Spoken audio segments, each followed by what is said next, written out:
What's up, everybody? I'm Katie. And I'm Morgan. And this is For Your Misinformation. We are two Midwestern feminists here to break down the political news that you need to know without the misinformation that you don't. Let us break down the problem and tell you what we're doing and what you can do to help solve it.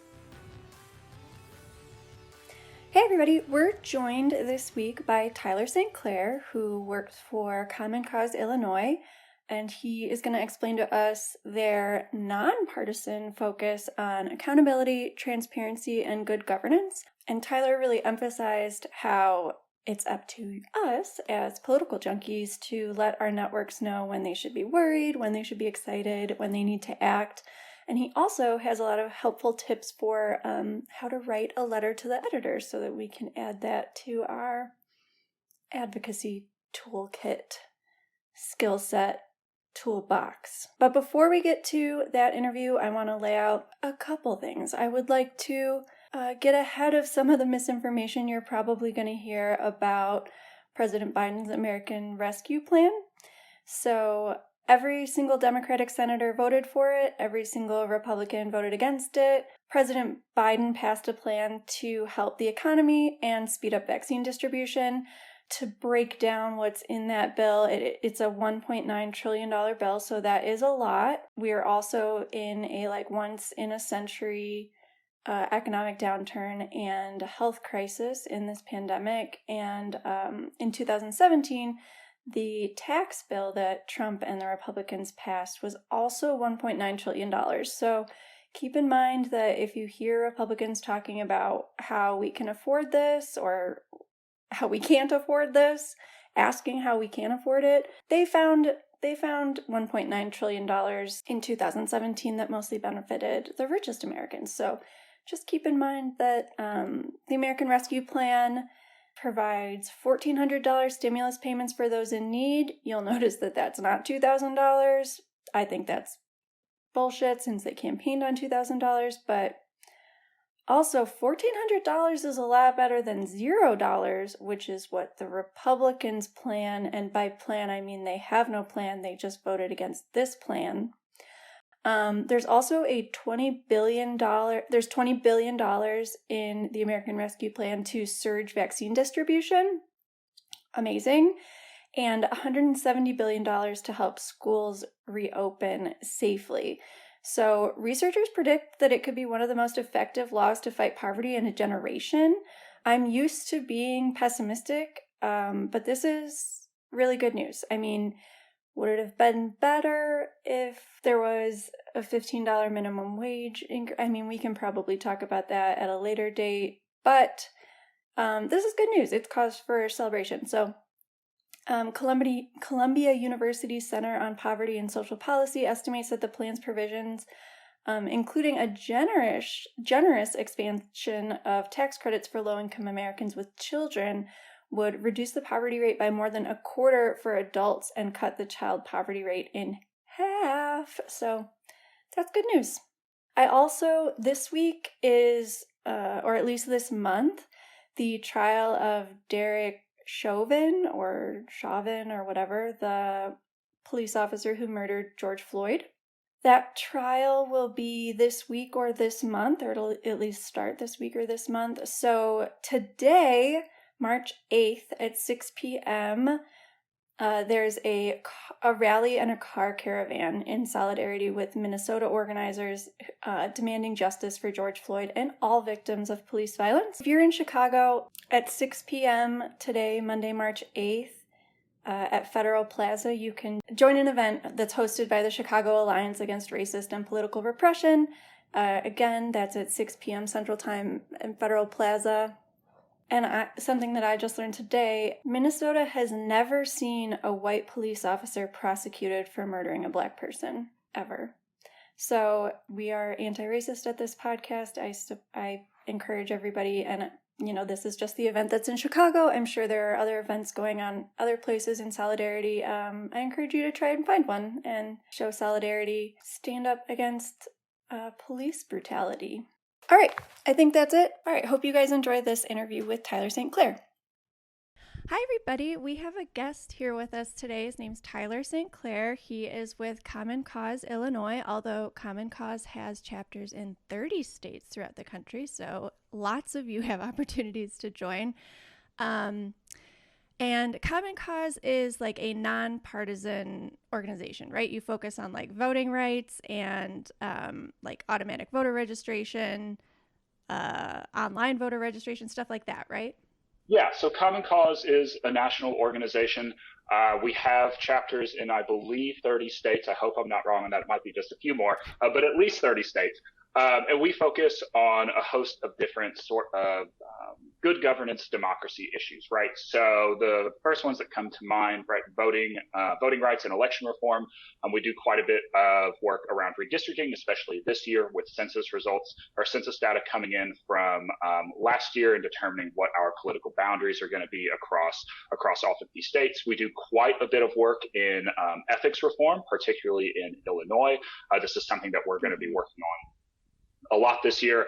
We also dabble in sort of money and politics, media and democracy issues such as rural broadband access and net neutrality. So yeah, we talk about a lot of different issues. We work on a lot of different things, all within the good governance space. Right. And Illinois in particular needs help with like corruption and corruption reform and stuff, right? So that's like one of the focuses here. Yeah, so Illinois, congratulations, everybody. We did it. There was a report that was recently released from the University of Illinois in Chicago. A former alderman, Dick Simpson, released a report that cited some, I believe it was Department of Justice statistics around corruption charges and corruption convictions. Illinois is currently the number 3 most corrupt state in the country, and Chicago is the most corrupt city in the nation. So, particularly in Illinois, we have a lot of work to do around ethics reform. This is something that not just Common Cause Illinois, a lot of our partners, including the Better Government Association, Reform for Illinois, Change Illinois, that we've been talking about for a while. And so, it's time. It's past time, to be quite honest with you, but it's time that Illinois really starts looking into passing real ethics reforms that make a real difference. We are behind the times, to say the least, and so it's really time that we sit down, look at these ethics reforms, and pass something here in Illinois. It feels like there's going to be movement, right? I mean, like, there's a lot of stuff going on with Michael Madigan, who is like, responsible for a ton of their corruption.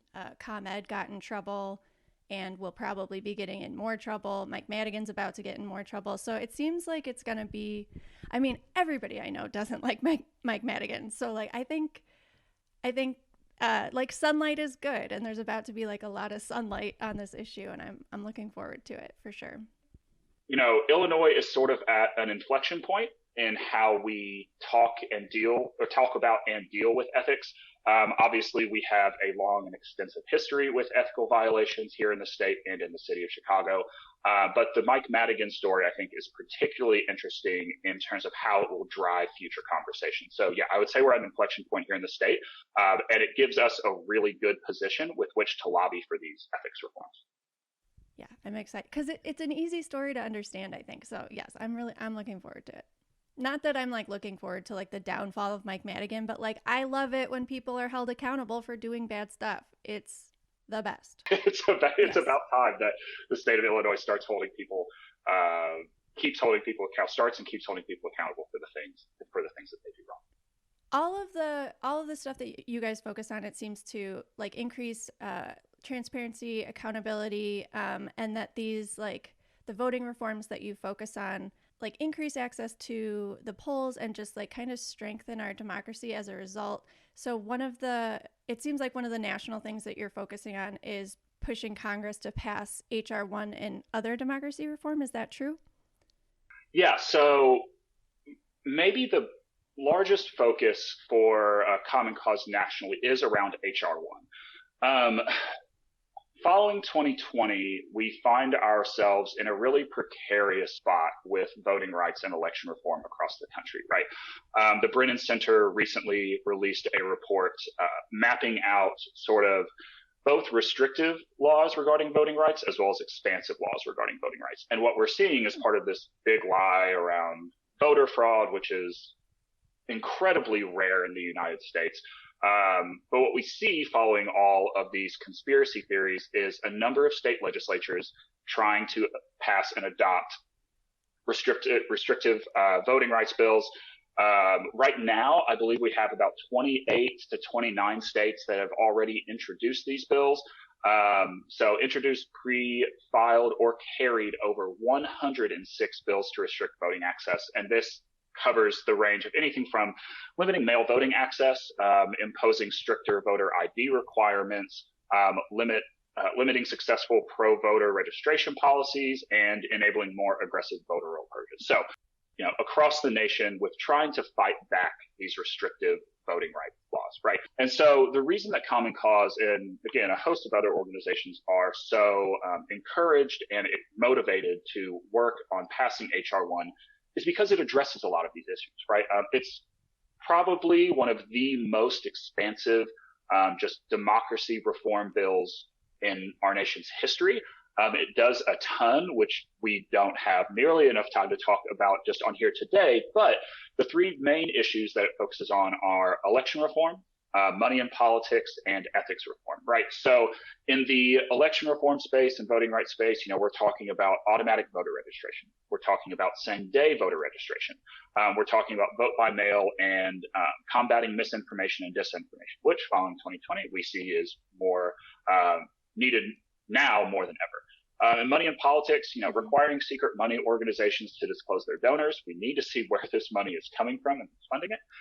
Creating small donor-focused matching systems, which have been implemented or being used in different parts of the country. I know Seattle is a particular example of, I believe they use a small donor matching system and not a voucher system.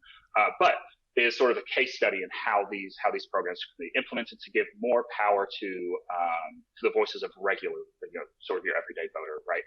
It also overhauls the Federal Election Commission and gives it a lot more power to an organization that, in recent years hasn't had a whole lot, right? Which is really important to think about how our campaigns are financed and how they're run. Ethically, or in ethics reform, we're talking about slowing the revolving door, right? Elected officials shouldn't be able to leave office and then start lobbying their friends immediately after. So we're slowing the revolving door, banning members of Congress from serving on corporate boards, which is another big piece for ethics reform, and requiring that major party presidential candidates publicly disclose their tax returns. Again, following the last 4 years, this is a big thing, right? And so just thinking about H.R. 1 holistically, it solves a lot of these problems that we're concerned about, right? We work across the states to try and address these reforms, but to try and address these issues, but being able to address it at the federal level is a huge step forward. And so it's something that we're working very heavily on. We're very interested in passing, and from the Common Cause perspective, will benefit all Americans in making sure that we have a government that is representative for all of us and that works for all of us. For sure. I think a lot about intent versus impact. And I know that there's definitely some people that are spreading the big lie in an attempt to be harmful and to spread to get more voter suppression laws in place. But then there's other people who are spreading it because they are misinformed and they want those laws because they don't want there to be election fraud, but they don't understand that there isn't widespread election fraud. The impact of these laws is just that fewer people, especially fewer BIPOC people, are able to vote. And that's the actual impact. So I don't care what the intent is. The impact is bad. The impact is not, my foster cat loves cords. So you came to speak to my Indivisible group on Monday, which was very nice of you. Thank you. And I learned something then that Common Cause is older than I thought. I don't think I realized how it got started or when it got started. Do you want to talk about that a little bit? Sure. So Common Cause officially turned 50 years old last year. As a result of what we saw with the Nixon presidency, Common Cause was founded, and this is sort of where we got the focus on being a nonpartisan organization, right? One of the things that Common Cause really adheres to, or we think we have a lot of credibility in how we address our work is addressing everything from a nonpartisan stance, right? We're not interested in things that benefit Democrats. We're not interested in things that benefit Republicans, that benefit libertarians or Green Party or whoever. We are interested in pro-democracy reform that benefits everyday Americans. So I don't want to make you say any, so you don't even have to respond to this, but it is like, I think some like noticeable that you're fighting for these like pro-democracy reforms, and like every Democrat in the House is on board with HR 1 and is like, yes, we think it's good when more people can vote. And well, actually, I guess I don't know, but it seems like most Republicans, I mean, we're phone banking into Adam Kinzinger's district right now to get him to be like, yes, HR 1. And he's like one of the least radical Republicans, and we're not sure that he's going to vote for it. He probably won't. But like, it just is interesting to me that it's like, yeah, nope, we're nonpartisan, but we like democracy.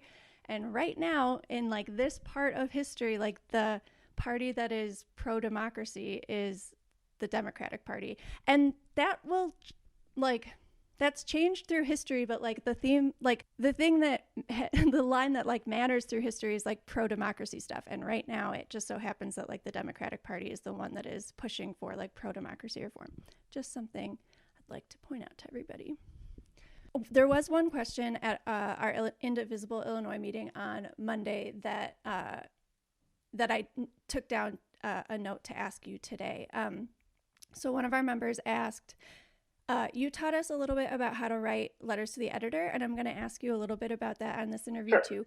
But somebody asked if you could please compare and contrast what types of grassroots actions make the most difference, whether it's like letters to the editor versus posting on social media, yard signs, protesting, calling an elected official, door knocking. I think she is just looking for like the most effective ways to spend her time. Sure. So this is going to be a wholly unsatisfying answer. The short answer is it depends, right? It very much depends on what your issue is, the timeliness surrounding the issue, right? Like is a bill about to be up for a vote? Is it something you're just trying to garner general support around? Is it something you're trying to educate people about? The short answer is it depends. One thing I will say, thinking about grassroots actions, some of the most important things you can do, going back to letters to the editor, writing op-eds, calling your elected officials' offices, these are really important. Even if you don't get through to a staff member at elected officials' office, they read and watch out for all of these things. When you call into an elected official's offices, all of those calls are taken down as notes of who called, where they're from, and what they're calling about, right? So they know all this information is out there, and they're interested in all this information out there, and it helps inform them of future actions regarding votes, right? So one of the most important things I would say is just making your voice heard in whatever medium you feel most comfortable doing that.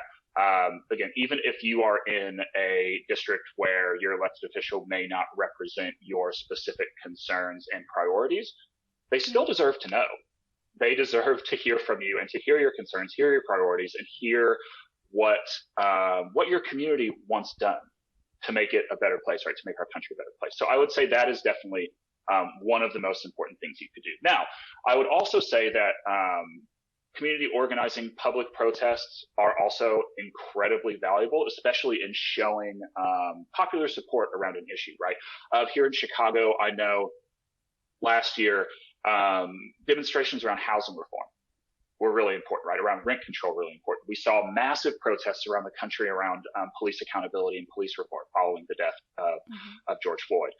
So I would also say in community organizing and showing those public displays of support or opposition to specific issues is also a really valuable way in showing grassroots action, of course, being conscious of COVID because of the reality we all live in now. But yeah, I would say making sure that your voice is heard, whether it's directly to elected officials' offices or in bringing your community together to show public displays of support or opposition to something, are two very good ways to mobilize around grassroots actions. Yard signs are always great too. Something that just occurred to me actually is, we put yard signs out around major elections, but having those yard signs out helps establish sort of a drumbeat of communication, right? Even if people don't consciously think about it as they're driving past it. I can't tell you the amount of times that I've driven past yard signs and then, 5 hours later, a random thought will pop into my head and I'll think about, oh, this person's running for assessor. I wonder why I'm thinking about that. It's because there are signs out everywhere, right? And so even if you're not actively talking about an issue, making sure that it's still somewhere for people to see and somewhere in the back of people's minds is really important, while not being quite as active of a grassroots action as calling into an elected's office or public displays of support or opposition to an issue. Yeah, that's a really good answer. I like the drumbeat idea, and just it seems like it takes all kinds. So like whatever it is in your skill set or your wheelhouse, like I know a lot of people who are comfortable calling their elected officials and a lot who would never do that and would rather text them or post something on social media, like to explain what HR1 is and like why it's actually a good idea. Because there is a lot of, this is our good cat. This is the one who never does anything wrong. Never tears at the cords. Nope. That actually brings up another good grassroots action. And I'm glad you mentioned phone banking. And I can't believe this makes me a bad outreach manager for not mentioning this. Phone banking and text banking, right? It's great that people, if you have a volunteer that's informed about an issue, that's great. But making sure that volunteer can connect with people who might not be informed about that issue is another really good way to spend your time around grassroots organizing, right? Phone banking and text banking are really effective ways of getting the message out there. There are tons of organizations that are doing this on a variety of issues, right? Common Cause is doing some phone and text banking around HR1 right now, but it's a really effective way to reach a lot of people and get the message that you want out there to those people you want to communicate with. And I think especially people who are, I think the people that get phone banked to a lot in like Maine or Georgia or Florida or whatever, I think they're kind of burned out by it by now. But like I phone banked into Tennessee, they were so happy to talk to a Democrat. Like when we phone banked into Mary Miller's district when she got caught like sympathizing with Hitler, I don't know, saying that whoever has the youth has the future. Which is a Hitler quote. So we were calling people in the 15th district to say, like, did you know that your rep said that? And most of them didn't. And most of them were pissed. So, like, I get the hesitation to phone bank to people in Maine who, like, when I was phone banking for Sarah Gideon, they were like, you're the 8th person to call me today. And I'm like, I'm so sorry. Thank you for voting. Goodbye. But, like, people really don't know that much about HR1. I mean, like, people who aren't, like, political nerds, like, don't keep up with it. And I think they're excited to learn about it. And like, especially because like somebody cares enough about it to give them a phone call, and they're not even saying like, hey, I want you to vote for this Democrat or this Republican. It's like, hey, this issue is important to me. Like, I want to teach you about it. So I think that's a little bit less scary even than like during election seasons too. Yeah, and that brings up another good point around why advocacy and grassroots organizing is so important. So as someone who lived in Maine for a year and a half working on a campaign, I will say folks in that state get all sorts of calls and texts and mailers and are inundated with them pretty much every cycle. So I do sympathize with my former neighbors up in the state of Maine. But what I will say is, around all of these issues, public education is so important in talking about whether it's HR1, whether you're talking about ethics reform, whether you're talking about voting rights, right? Last year, after the March primary leading up to the November general, most of my time was spent giving voter education presentations and just talking people through, okay, here's what vote by mail actually is. Here are what drop boxes do.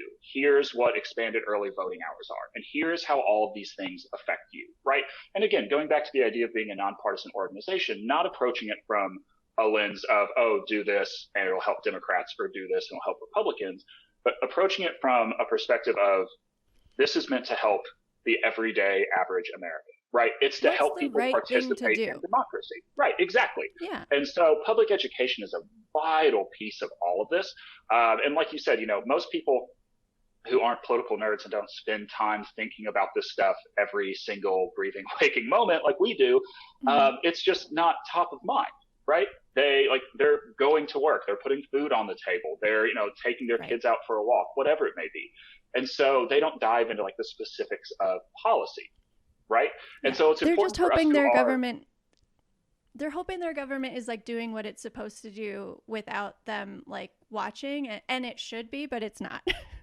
right, exactly. Like, And so I yeah. think it falls to people like us who are intimately involved in this space to help shed light on those issues and make sure that people know what's going on within their government, and if they should be concerned or excited about different things that their government. I go back and forth between like how useful it is posting on social media, but I think it is because like we're all like little mini influencers. I mean, like, I'm not going to pretend I have like a Kim Kardashian following, but like I'm a trusted messenger for the people who know me and are my friends. So like, yeah, I think if the more everybody looks at it like that, I think, the more true voter information will get disseminated. Okay, speaking of, so like it takes all kinds, whatever your skill set is, I'm super comfortable posting on social media. I have a yard sign. I am happy to go to protests.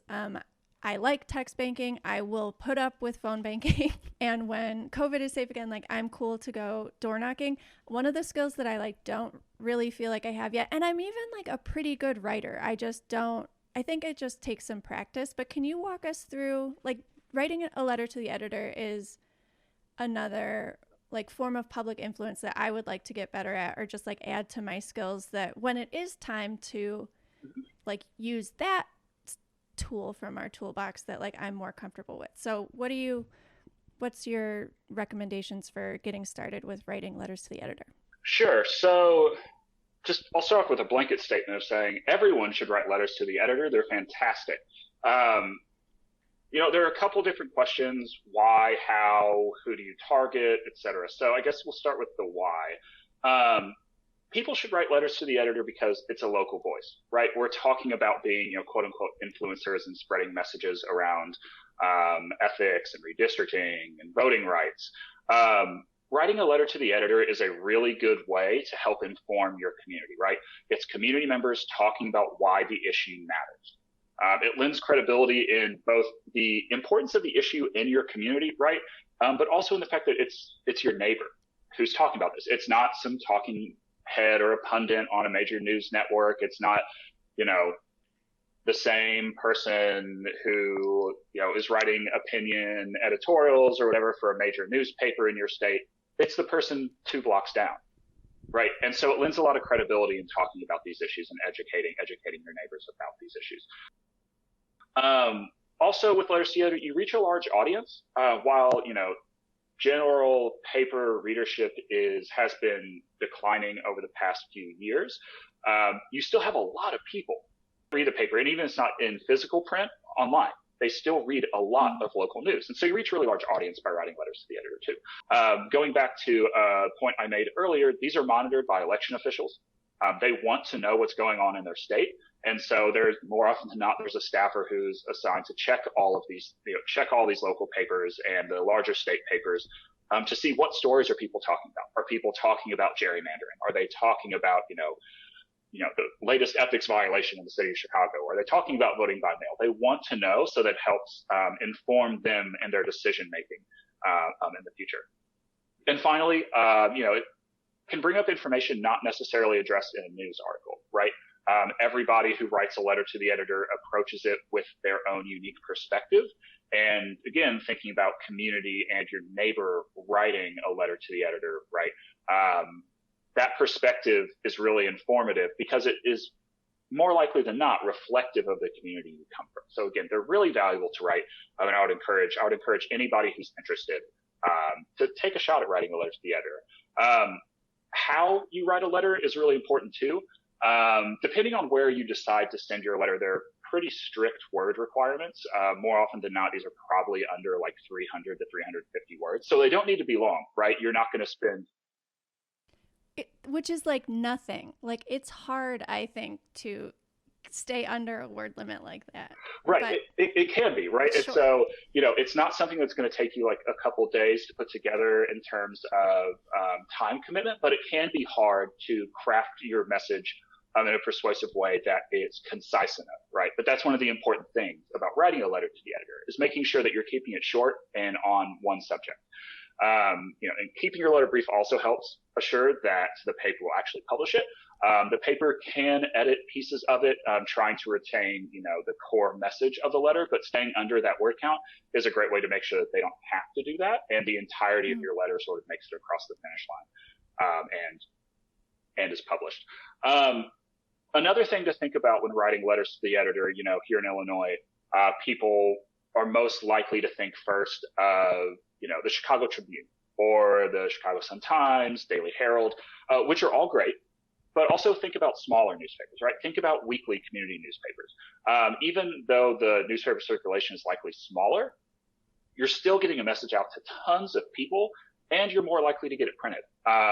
Thinking about the amount of opinion pieces that are submitted to the Tribune, that are submitted to the Sun-Times, targeting those smaller community newspapers is a really effective way of, one, getting a message out to communities that may not historically have had that message spread within those communities, but also just the totally different demographic. Yeah, completely different than I probably interact with anywhere else, which is why I'm excited to get started trying to do that. Right, exactly. Another final piece I would add for letters to the editor is thinking about what you're going to write about, right? So,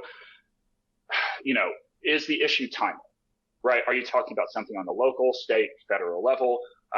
Is it timely? Is the bill about to go up for a vote? Did someone just get convicted in some sort of ethics violation? Are people going to the polls in a week and you want to encourage people to vote early or something like that? Making sure that your topic is timely is another really effective way, making sure that your letter gets published. Along those same lines, make references to stories that are in the newspaper now. Going back and referencing what is in the newspaper gives the newspaper a hook to include your letter in their opinion section for that day, for that week, whatever their publishing schedule is. Again, it helps stimulate the conversation that's already going within their publication, and continues to inform the community that you're targeting, right? Building upon whatever news article that you're referencing. Again, going back to sort of establishing a drumbeat around different issues, right? If an article has already been published, keeping the conversation going about a piece of that article is really valuable in establishing drumbeats, talking about redistricting or ethics reform or whatever it may be. So yeah, that's another piece that I would say is a really useful tool in making sure that when you're submitting a letter to the editor, you're making sure that you have the best chance of getting published. When we had talked about where like the best place for me to submit a letter was, we talked about the Daily Herald. Do you want to, so I grew up in the south suburbs of Chicago. I lived in central Illinois for 10 years in a smaller town in Bloomington, Illinois. And they have like one paper, like they have the Panagraph. Like it's very clear where I would submit like a letter to the editor. So you suggested the Daily Herald because I live in the suburbs, and like that's kind of like the go-to paper that people like suburban Chicagoans pay attention to, right? Right. Yeah, and the Daily Herald and this is completely anecdotal, I don't have any sort of statistical evidence to back this up, but the Daily Herald is also really good about publishing letters to the editor around like good governance, democracy stuff. I don't know specifically why that is. It's just something I've noticed in the time that I've been with Common Cause. So yeah, that's always been sort of one of our go-tos. They're really responsive in publishing opinion pieces. But yeah, the Daily Herald is a really good publishing opportunity specifically for the suburbs and thinking about all of the different communities that read it, right? Well, and there's like nothing stopping me from like writing it with the Daily Herald in mind and then submitting it to smaller papers, like smaller, maybe more local papers or something like that, right? I mean, like it's no extra work really. Right. So one thing I would want to caution against whenever you're submitting letters to the editor, let's say you submit a letter to the editor to the Daily Herald, right? It's a week later, it hasn't been published. I would typically avoid sending letters to the editor out to multiple papers at the same time. One piece of Okay. writing these opinion pieces, making sure, if you're submitting it to a specific paper, it's because you want that paper to carry the message. And I would say it probably rubs papers the wrong way if they see the same letter to published in other papers as well, right? It sort of takes away that exclusivity of them taking that letter and publishing it and giving it to their readers. But I will also say that if a paper doesn't carry the letter, then absolutely, there's nothing stopping you from looking at other papers trying to get it published. I would just caution against that to make sure that, there's no sort of, I don't know, damage to reputation isn't the right way to say that. But just making sure that you're following. Exactly. Yeah. Yeah. I mean, I get some it. sort of like mutual respect between the person who's submitting the piece and the paper that decides to publish it. Gotcha.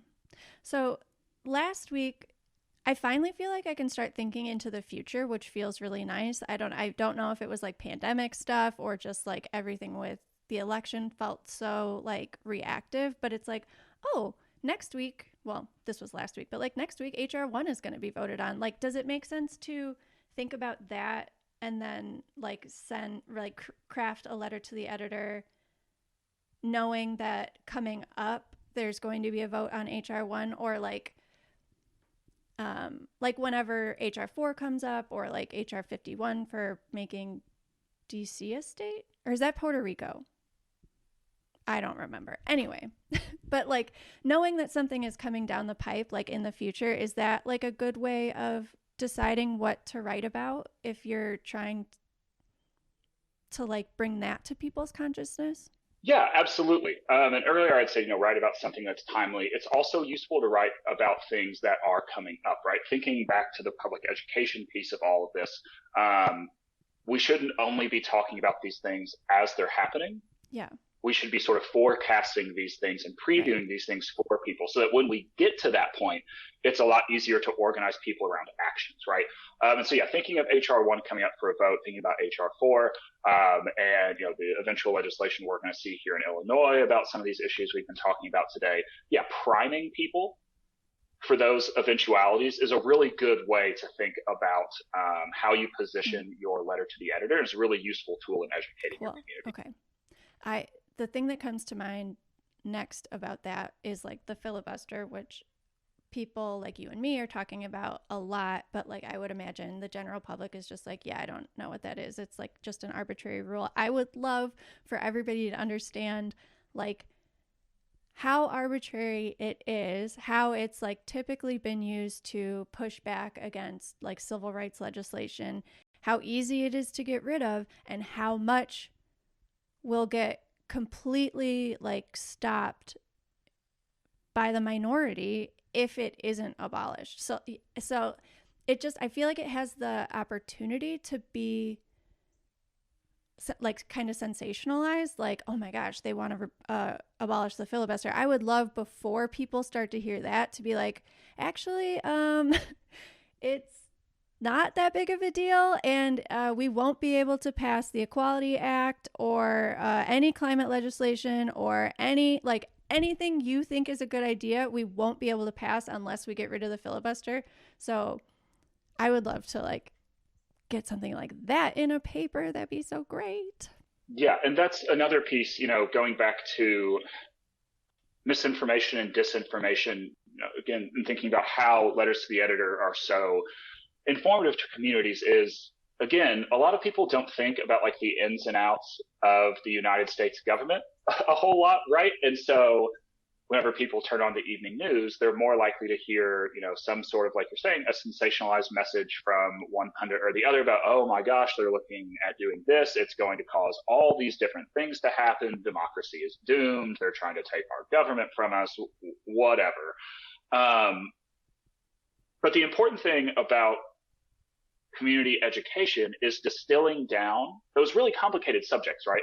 The filibuster is a complicated subject. Thinking to very recent history, the role of the Senate parliamentarian is a very sort of nuanced and complicated topic. But being able to distill those things down into digestible pieces of information that, the average person will read and go, oh, okay, I now understand the link between, abolishing the filibuster or whatever it may be, and how it relates to X, Y, and Z issues that I care about is really important. And another reason why it's so important, even if it's outside of Letters Together, just talking to your neighbors about these issues, getting informed, making sure that you are sharing, the best information that you can with them to truly inform people about how these things impact them on a day-to-day basis and how it impacts the issues that they care about. One thing about the filibuster. I have been so worried about the filibuster since like the Democratic primary. I remember I had a notebook out while I was watching the debates, and I remember when Bernie said he was not going to abolish the filibuster, and that's one of the things that I wrote down. I was like, then what are you going to do? But I've been worried about the filibuster for a long time. Oh, no, I was actually just looking. I know Common Cause has released statements on the filibuster. I just haven't been as familiar with them. So I was trying to see if I could find one really quick. Oh, yeah, it was just, so Common Cause has come out on a national level and called for either the filibuster abuse needs to end or the filibuster needs to be ended itself, right? We've seen the filibuster be abused before, delay, deny, and distort a majority's right to set the chamber's agenda. We saw this when McConnell spent 6 years abusing the filibuster at unprecedented levels during the Obama administration. That's sort of peak anti-democracy, right? When you can just sort of let the minority just take over. Right, and sort of hold an agenda hostage. And so, again, it's the Senate's filibuster. It's a Jim Crow relic used for decades to thwart civil rights legislation, as you said earlier. It can't be used to obstruct overall popular legislation that a majority of Americans support, right? Regardless of party. We're not talking about party anymore. A majority of Americans support it. McConnell has already signaled that he's prepared to obstruct key parts of the Biden administration's agenda, including democracy and voting rights legislation like we've been talking about. And, it's time. The filibuster really doesn't have any place in a well-functioning democratic society. And so either the abuse of it has to end or the filibuster has to end. And if I were a betting man, I would say the filibuster needs to end, right?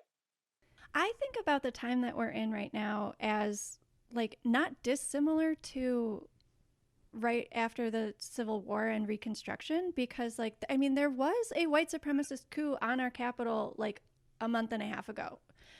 I kind of see this as civil rights legislation. So it's protecting voting rights, mostly of people of color. That's who's going to end up being benefited by it if it passes, if HR 1 passes. So I see this as civil rights legislation also. And I also think it's crazy that, like you mentioned, this is really popular with the American people. All Democrats in the House are on board with it, and no Republicans that I know of are on board with it. So it just not to beat a dead horse, but it seems like one party is in tune with what most Americans want and another one is less interested in that. And that, to me, makes them bad representatives. They're if most of the people in your district support this, you should support this. Yeah, and that brings up an interesting point and a disconnect in American politics, which is who people elect to represent them and the degree to which those representatives are actually representing their interests, right? And the perceived representativeness of those elected officials. I have to give a quick shout out to a professor of mine from Auburn, Professor Williamson, who I took a voter behavior course with, and we talked about this sort of issue. This is why voter education is so important, right? Again, this legislation and a lot of the things that is talked about in this legislation is popular with a majority of American voters, regardless of party. And so making sure that people understand, it was sort of the same thing around, if you remember, around the Affordable Care Act and how people it's Obamacare, right? And there were there were a lot of different studies done on sort of effectiveness of messaging around that. And whenever you talk to people about the Affordable Care Act, generally people are like, oh yeah, expanded healthcare sounds great, whatever. But whenever you call it Obamacare, people lost their mind. Oh, I hate Obamacare. Right, I love exactly. the Affordable Care Act. Can't stand Obamacare. It's like, Right, okay, exactly. got it. And so it's trying to address that disconnect of, here are the partisan ways that people are talking about these issues, but here are the actual ways in which it affects you. And that's what's really important, right? Especially, like you Right. said, thinking about historically marginalized communities in the United States, BIPOC communities all across the country. This legislation has lasting implications into how they are represented in our government and the voices that they have in representing themselves in our government. And so it's time, right? We are at a really important point in American history in the sense that we have the opportunity to pass this bill. And it is, it's incumbent upon all of us to educate our friends, educate our neighbors, educate our family, reach out to our elected officials, make sure that they support this important legislation, make sure that we get it across the finish line so we can pass these important pro-democracy reforms for the American people. And not to be like a Debbie Downer, but if we don't, and like all authoritarians are not the same, but Hitler wrote Mein Kampf from jail after the beer hall putsch, which was an attempted coup, an attempted overthrow of the government that didn't work, but it was in the early 1920s. But like a decade later, he was able to rehabilitate his image, paint himself as the victim. This is what they always do. They always paint themselves as the victim. It's what Trump's doing. It's what he did at CPAC this weekend. They always paint themselves as the victim, that they're the real Americans. Well, not Hitler, but they're the real like patriots.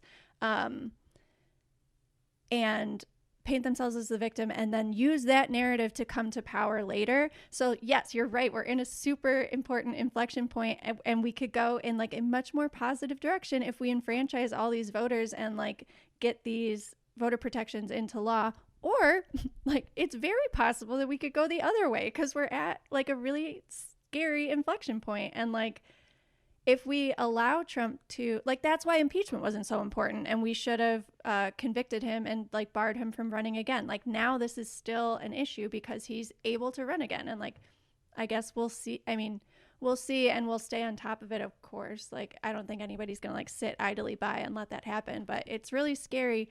And passing something like HR 1 would go a really long way towards making sure that that doesn't happen, because like the more people are enfranchised and see what a monster he is and like how he wants to bring authoritarian, like he's a wannabe dictator, and he still is, even though he's not in office anymore. So yes, scary, but also like so much potential. Yeah, and going back to the number of states who have introduced these restrictive voting rights bills, right?